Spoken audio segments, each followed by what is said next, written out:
First, we want to thank y'all for coming. My name is Philip Mede. I'm one of the owners of Distillerie Acadian. We are a family-owned business. We've been officially operational since 2017. A lot of y'all haven't heard about us in the first couple of years, and that was on purpose. We had nothing to sell. We didn't want to prematurely get our names out there to say, okay, well, where do I go? I said, well, why don't you wait a couple of years? So a little bit about what today is going to be is it's going to be a 30-minute tour. We'll kind of bring you to the back. We'll show you all of our equipment. We'll talk through the process. We'll come back in here, talk a little bit about the bottling process and how we label everything. And then the fun part, we'll get to taste all of the alcohol. So if y'all want to follow me in the back, and we'll go ahead and talk about that. Quick question. How many of your family is involved in your business? Every member of my family is involved with this. It's primarily me, my dad, my brother that started this distillery. But then my wife helps with absolutely everything. My mother and my sister, they hand label. My sister Holly does a website for us. So it's all of our family. That's awesome. Yep. Yeah, come on in.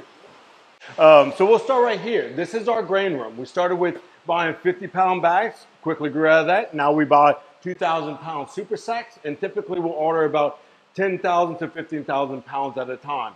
Now we're proud to say that all of our corn and all of our wheat come from Louisiana. We pick it up directly from the farmer. Unfortunately, as you see today, we're a bit too wet of a state to grow rye, and we're a bit too wet of a state to grow barley. So we get all of those grains out of Fort Worth, Texas. Even though not all in the state, we're proud to say at least we're getting all of our grains regionally. So as we take the grains, we measure it out. We measure about 800 pounds of grains each time we make a batch. So I'm going to come through right here for you. Then we'll take all the grains and we'll put them through this. This is a hammer mill.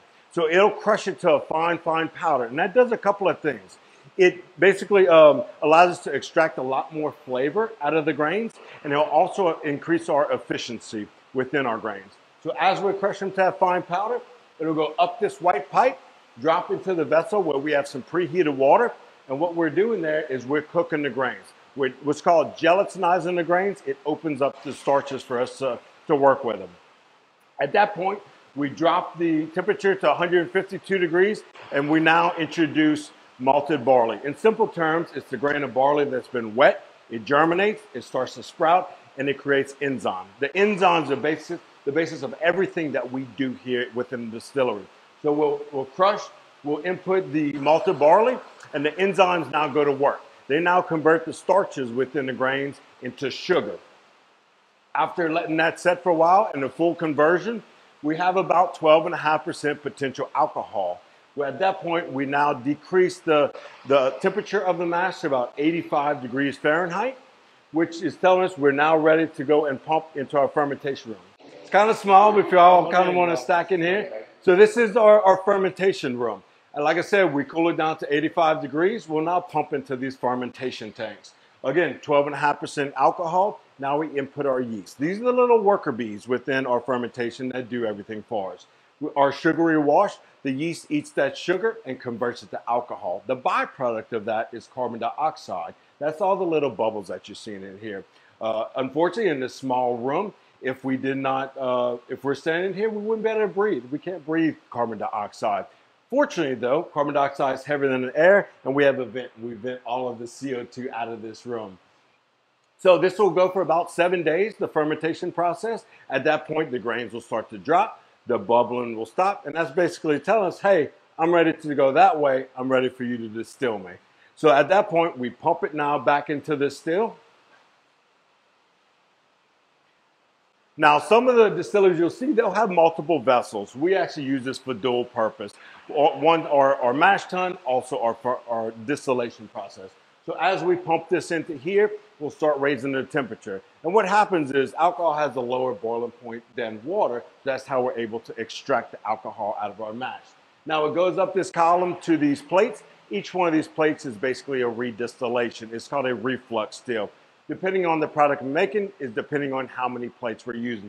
You'll see at the top of the stack, we'll have 2 of those valves closed. That's typically how we distill our brown liquors, our whiskeys, and our bourbons. If we're making a vodka, we'll have all the plates open and we'll run every single one. If we're making a gin, we'll have them all open and we'll run this thing as a pot still, so it won't redistill at each one of those levels. Now, as it starts to come off the still, we'll catch all the fusel alcohols and all of the heads. This is the stuff that will give you very, very bad headaches. So we collect that and we discard it. At that point, we start collecting our hearts. And for each batch that we make about 35 gallons of 124 proof liquor. Now, the reason I use the term 124 proof is because bourbon has a regulation on it. It cannot be barreled over 125. So everything that we barrel within this distillery goes into the barrel at 124. So this is where we start bottling everything. A lot of what you see here, we made ourselves. We start right here with this vessel. It has a screen on top. This is where we dump all of our barrels. So the screen will collect all the larger pieces of chars that are coming out of the barrel. At that point, we proof it down to whatever the liquor is. Cajun's Cut's at 94 proof. T-Moon is at 80 proof. And then we actually put it through a 1 micron filter to take all the little small particles out of the whiskey to make it a bit cleaner. At that point, we hand bottle each one of our bottles, and then we use this fancy little contraption right here to allow us to assist with putting the bottle top on each of the bottles. Like I said, we're a family distillery, so at that point, we have a long line of table of people hand labeling and hand writing on each one of the bottles. So if one of the labels is slightly off, I apologize.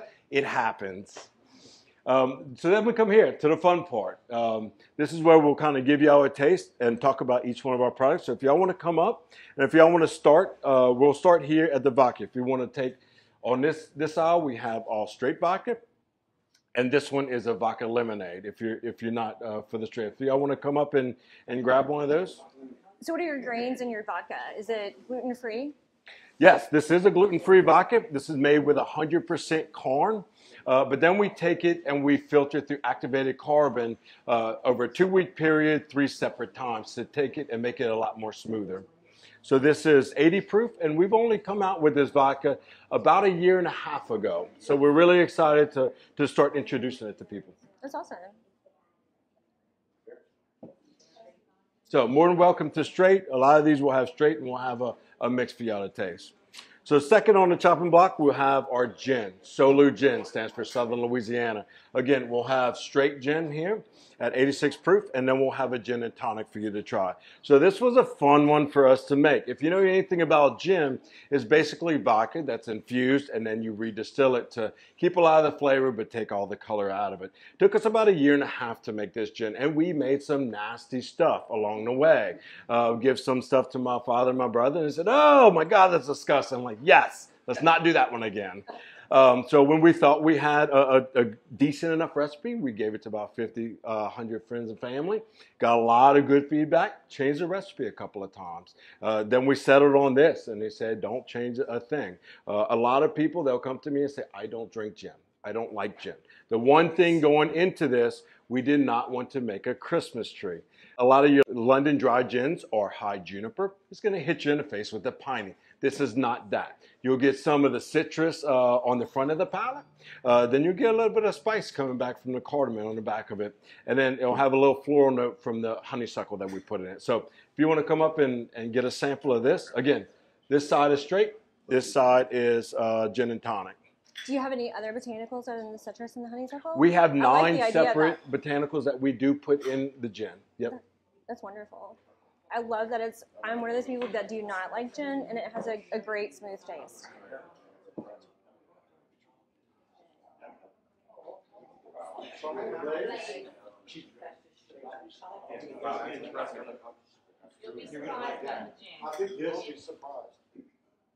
All right, so next we have our T-Moon. So the T-Moon was the first liquor out of the gate for us. We released this in 2018. Our initial release was aged about only 1 year. Now we're aging all of our T-Moon for 3 years. This is a unique product. It's made with 4 grains of corn, rye, wheat, and barley. But then we add cane sugar to the mash prior to fermentation. Now, as soon as we do that, we cannot call it whiskey. So you'll see on the bottle, it says spirits distilled from grain and cane. I like to say, if whiskey and rum had a baby, that would be T-Moon. So you'll have the notes of a whiskey coming through, aging on the oak. You'll have the sweetness from the cane sugar as if a rum. So it's a good balance, a nice sweeter, smooth product. So again, we have a straight 80 proof T-Moon here. And then this is a spiked Arnold Palmer. Arnold Palmer is tea and lemonade. Very good by the pool. And watch out, it'll sneak up on you.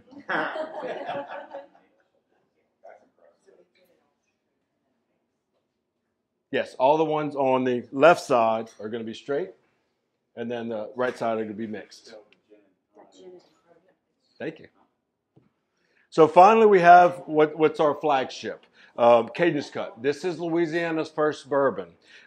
It's aged 2 years, yes, and a lot of people, bourbon drinkers say, oh, it's only aged 2 years. It's aged in 10-gallon barrels. So along with the 10-gallon barrel and this hot Louisiana heat, it exponentially ages the bourbon. But I will say we always are experimenting and trying different things. All of our bourbon in smaller barrels will be aged to 3 years, very shortly.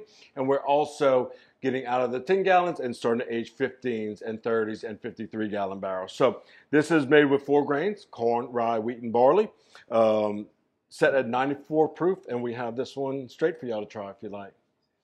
Can you explain to our viewers the difference between a whiskey and a bourbon? Sure. So differences between whiskey and a bourbon. A lot of the regulations on bourbon primarily is it has to be 51% corn. It cannot come off the still as a distillate over 160 proof, and then it can't go in the barrel above 125 proof. That's what I was saying. We age all of our bourbons at 124 proof. Yep, and the barrel too, we have to use a new white American oak barrel every single time to make bourbon. We cannot reuse it to make bourbon. However, we are reusing our barrels to make a single malt whiskey made with 100% malt. That has been in the barrels for about 2.5 years, small 10-gallon barrels. That's going to go to 3 years. The release is in May, and we're really excited about this one. Half of it, we're going to sell at cask strength, meaning whatever comes out the barrel, we're not adding any water. That's what it's going to be bottled at. And the other half is going to go into that port barrel right there, where it's going to be a port finish single malt whiskey. That one's Bon Vale. So that one, the name of that one, and they're all kind of unique, but Bon Vale is actually a Scottish and a French word that means a parting toast. So our family is Scottish, our family is French, and it kind of brings them together. So more than welcome to try it, but we just want to thank you for coming. Any questions you have, we're happy to answer them. But also we have some bottles and some t-shirts and hats if you'd like to purchase any of them.